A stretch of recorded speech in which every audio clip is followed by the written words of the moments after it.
পাকিস্তানের সঙ্গে সিন্ধু পানি চুক্তি স্থগিত করার পর এবার বাংলাদেশেও পানি সরবরাহ বন্ধ করার আহ্বান জানিয়েছেন ঝাড়খণ্ডের গোড্ডার বিজেপি এমপি নিশিকান্ত দুবে। তাছাড়া বাংলাদেশকে সাপ বলেও কটূক্তি করেছেন তিনি। দীর্ঘদিন পর ভারত পাকিস্তান সীমান্তে আবারও উত্তেজনা। পেহেলগামে পর্যটকদের উপর ভয়াবহ হামলার পর একে অপরকে পাল্টাপাল্টি হুঁশিয়ারি দিচ্ছে দুই পারমাণবিক শক্তিধর দেশ। আর এরই মাঝে ভারতের পক্ষ থেকে আসে বড় সিদ্ধান্ত। কয়েক দশকের পুরনো সিন্ধু পানি চুক্তি স্থগিত করেছে নয়াদিল্লি। আর সেই উত্তেজনার ঢেউ গড়ালো এবার বাংলাদেশ পর্যন্ত। ভারতীয় জনতা পার্টির এমপি নিশিকান্ত দুবে বাংলাদেশেও পানি সরবরাহ বন্ধ করার দাবি তুলেছেন। শুধু তাই নয়, বাংলাদেশের প্রতি কটূক্তি করে তিনি বলেন, আর কতদিন সাপ পানি দেবে ভারত, সময় এসেছে এদের গুড়িয়ে দেওয়ার।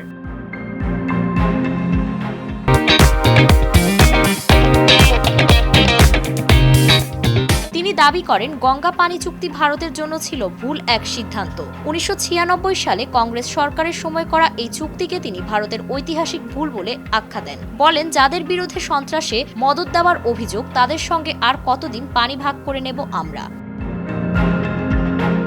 এমপি নিশিকান্ত দুবের দাবি, বাংলাদেশের অন্তর্বর্তীকালীন সরকারের সঙ্গে আন্তর্জাতিক জঙ্গি সংগঠন লস্কর-ই-তৈয়বার সরাসরি যোগাযোগ রয়েছে। তার ভাষায়, সীমান্ত দিয়ে সন্ত্রাসীদের অনুপ্রবেশ ঠেকাতে হলে ভারত বাংলাদেশ সীমান্তে নজিরবিহীন সুরক্ষা নিশ্চিত করতে হবে।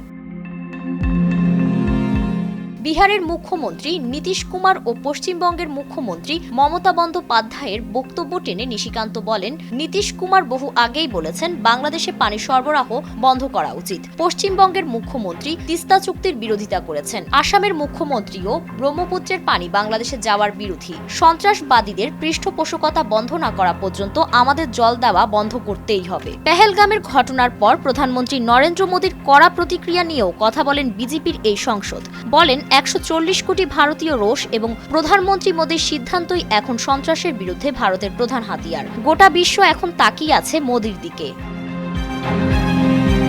বিজেপি নেতার এই মন্তব্য ঘিরে শুরু হয়েছে ব্যাপক আলোচনা সমালোচনা। ভারত পাকিস্তান যুদ্ধের আভাস যখন আন্তর্জাতিক অঙ্গনে ছড়িয়ে পড়ছে, তখন নিশিকান্তের এমন মন্তব্য বাংলাদেশের সাথে সম্পর্ক আরো উত্তপ্ত করে তুলবে বলে মনে করছেন বিশেষজ্ঞরা। যদিও বাংলাদেশের পক্ষ থেকে এ বিষয়ে এখনো কোনো আনুষ্ঠানিক প্রতিক্রিয়া আসেনি, তবে কূটনৈতিক পর্যায়ে বিষয়টি যে গুরুত্ব পাবে তা একেবারেই নিশ্চিত। সীমান্তের সংঘাত গিয়ে ঠেকল জল পর্যন্ত। দক্ষিণ এশিয়ার ভূরাজনীতি যেন আবারও দাঁড়িয়ে আছে এক অচেনা সীমানায়।